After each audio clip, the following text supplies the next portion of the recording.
For more. So, Mike, government says pupils will return in phases. What does that actually mean in terms of the numbers?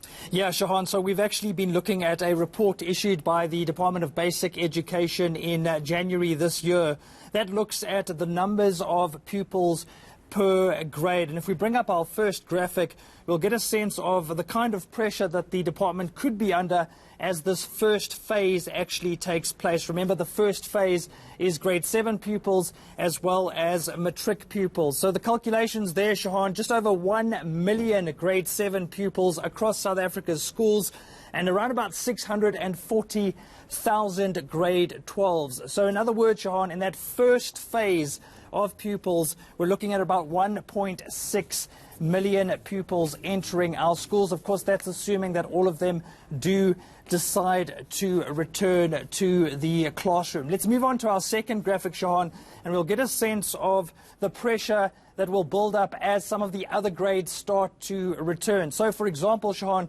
in grade R, you're looking at more than 800,000 pupils.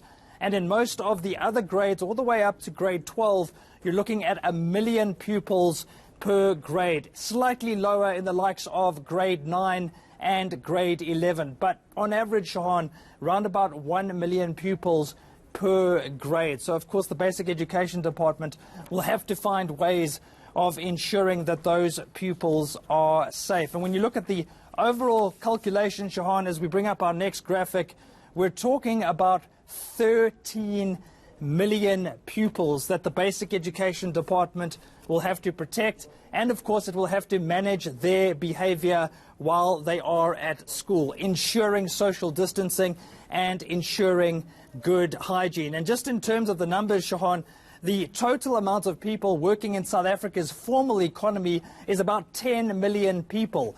So this is much higher really than a substantial part of our entire economy. And remember, we're talking about children here. We're not talking about adults. Shahan? Yeah, so social distancing is a crucial part of this equation, Mike. You have to wonder if it's possible for every single school to have this right.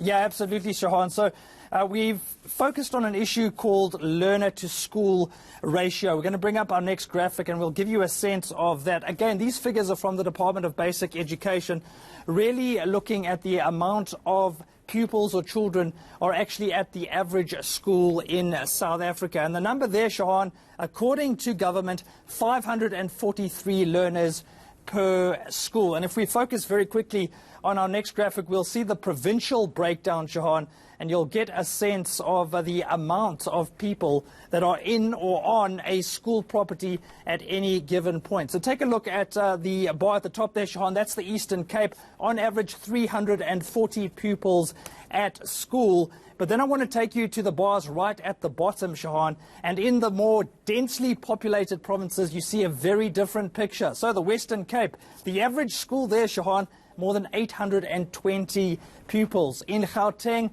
more than 1,000 pupils. So clearly, Shahan, a lot of people all in one place at the same time. And just finally, Shahan, as we bring up our final graphic, I want to leave you with this figure, just to give you a sense of the magnitude of this challenge. South Africa, at the end of 2019, had nearly 25,000 schools, Shahan. What does that mean? Well, potentially 25,000 centers of infection. Education during a pandemic, as you said, Shahan, it's not child's play. Yeah, definitely not. And I'm sure the media will be keeping a close eye on Monday on classes to see if everything is being adhered to. We're going to leave it right there. Michael Murulia with that story.